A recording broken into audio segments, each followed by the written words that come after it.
everybody, welcome back to my channel. I hope you guys are all doing great today. It is a beautiful sunny day here in the Buckeye State, and today I wanted to talk about probably one of the easiest flowers you will ever grow, either from seed or otherwise, and that is a zinnia. These are one of the most fabulous annuals that you will probably ever grow. They are no fuss and they just bloom. Like they're not prone to a lot of issues, or at least not too many serious issues anyway. And they give you so much color for so little work, honestly. So today I just wanted to kind of show you around my zinnias, show you the beautiful zinnias that I have, both here and elsewhere in the garden, and talk how you guys can be successful with them. So yeah, these zinnias I have, I actually started from seed, and I think brought the seed packet out. So I got these ones, they're called Giant Double Scarlet Flame. Give you these beautiful, just scarlet red. This one isn't really double. This one is probably a better example, but this is like just perfect. I think this is like one of the most perfect zinnia flowers I've ever seen. But so yeah, so they are called Scarlet Flame, and they give you this beautiful deep red color. I, for one, am partial to red flowers, especially red zinnias. I love zinnias in this beautiful red. So these ones, again, I started from seed about a little over 2 months ago, and look at what happens. They grow so fast and again give you so many blooms. So these are, sort of like my taller ones that I have, but I do have some other shorter ones that I would like to show you here in just a minute. So why don't we head over there, and so I can show you so I can show you the other ones. So here's some other zinnias. These are like shorter zinnias that I have. These are called lily-put zinnias. So these, as you can see, grow a little bit shorter, and these ones I actually have in this beautiful pot. I really like it.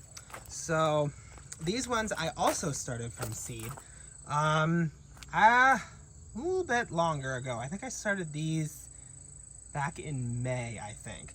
I can't remember, like later May. Maybe it was early May. I think it was sometime in May. But anyways, so these are really good zinnias for containers. So if you need ones for containers, these lily-put zinnias are really good. They don't get super tall, although these ones I think are getting a little bigger than I anticipated. So, but they seem to be doing okay. So yeah, these are lily-put. Then this was kind of in just a mix seed packet. I got pink and sort of a darkish pink, I guess you could say. And I do have one more little thing of zinnias that I have that I did not start from seed, but I am very much in love with it. And these are the last zinnias that I have in my garden. I literally just got this out in like a little hanging basket. I did not start these from seed, but yeah, it just says, just zinnia, doesn't really give any specifics on the variety, but, so yeah, it has a super beautiful orange. I really like it, especially now in September, as we're getting a little bit closer to fall. Like, it gives you kind of that autumnal warm feel. So I really like that. So yeah, those are my zinnias. So now I want to go back over to those red ones I was showing you to talk about how you guys can be successful with them. Now, as for the care of zinnias, like I said at the beginning, they are super easy, but there are some tips and things I'd like to share from my own personal experience from growing zinnias and how you guys can be successful. So first off, the basics. Sunlight, they are sun lovers. Make sure that you are putting them in, preferably in the sunniest spot you have available. They need at least 6+ hours of sunlight every day at a minimum. If you can give them a full day of sun, that would be even better.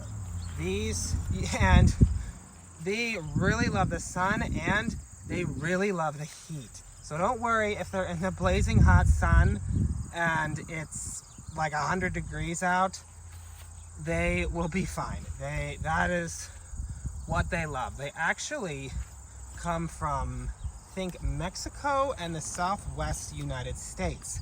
So they really love the warm weather, and they love the sun. So that's sunlight. And soil, they are really not fussy about soil. I would not stress too much about it. I would, however, especially if you have really heavy clay like I do, I would recommend amending it with like compost or garden soil or whatever to kind of loosen it up and to add some nutrition. Because while they can deal with a little bit poorer soils, they would prefer if they can have at least some nutrition in their soil, but they're not overly picky. And you can also mix in a little bit of slow release fertilizer into the soil when you initially plant them, and they are just fine, and they will be just fine. So, and as for fertilizing, if I have them in the ground, I do not really fertilize my zinnias anymore. When I first started growing zinnias 3 years ago, I did kind of hit them with like a liquid feed every so often, like every 2 weeks or so. And I think it did help a little bit, but, excuse me, I haven't really found any negative effects of not feeding. And this really applies to those in the ground, because when they're in the ground, their roots can kind of search for more nutrients in the soil. If they're in containers, because their soil space is limited, I would probably recommend hitting them with liquid feed like every 2, maybe 3 weeks, and they would do just fine with that. So that's fertilizer.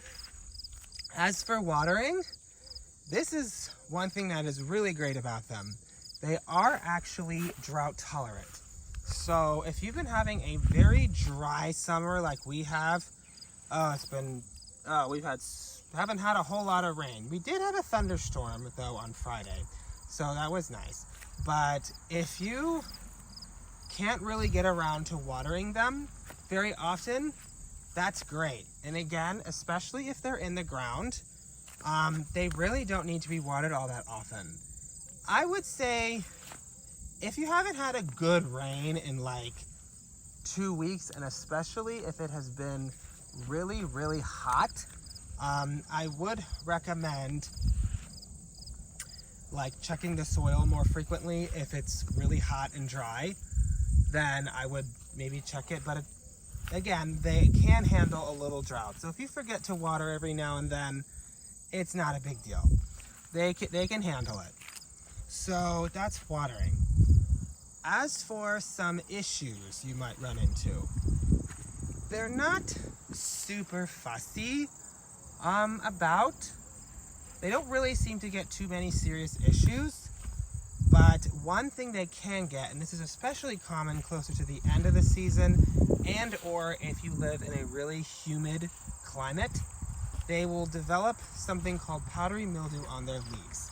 Now, I personally do not have any right now, but you'll know you have it when they have like this, they have like this powdery substance. There'll be like these white little splotches on their leaves. It looks kind of ugly, but it doesn't really do any damage unless it's really bad. They don't really seem to do too much damage to the zinnias. And again, they are super tough, so they'll typically bloom through it, and by the end of the season, they'll need to be pulled out anyway, because like I said at the beginning of the video, they are annual flowers. These flowers are very sensitive to frost, So they really do not like the cold. So I would definitely wait until well after all danger of frost has passed before you either sow or plant them out.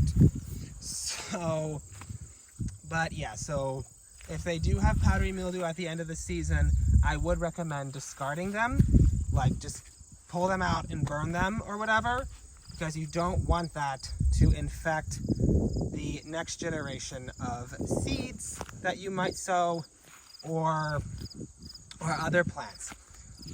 So yeah, that's kind of some general information on zinnias. And now I want to talk about some things that I've learned personally from growing zinnias personally. One of the biggest I found, at least, I don't know if this is dependent on your climate.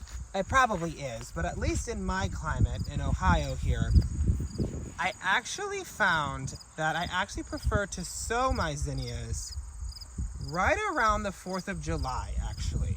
Now, that sounds really late, and maybe it is, but it does have its benefits. First and foremost, the soil is very warm. I usually have germination in about probably 2 or 3 days, especially if we're going through a really warm spell.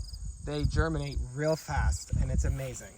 So, and they grow really fast.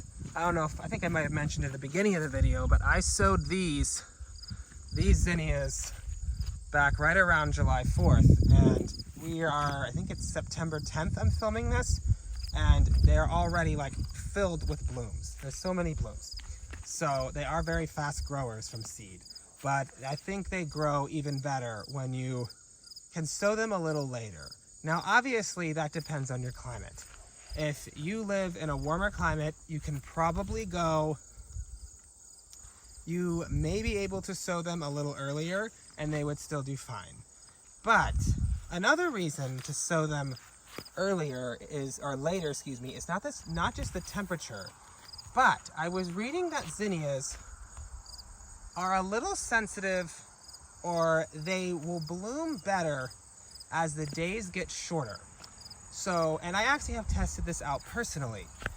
If I sow them in May, which I have done, I won't get blooms for like I won't even like start seeing any blooms for probably until at least mid, maybe even late July, which is definitely earlier, but they don't seem to put on their really good show until this time of year, because our days are getting shorter, and they actually are what are known as, I think they're short day plants.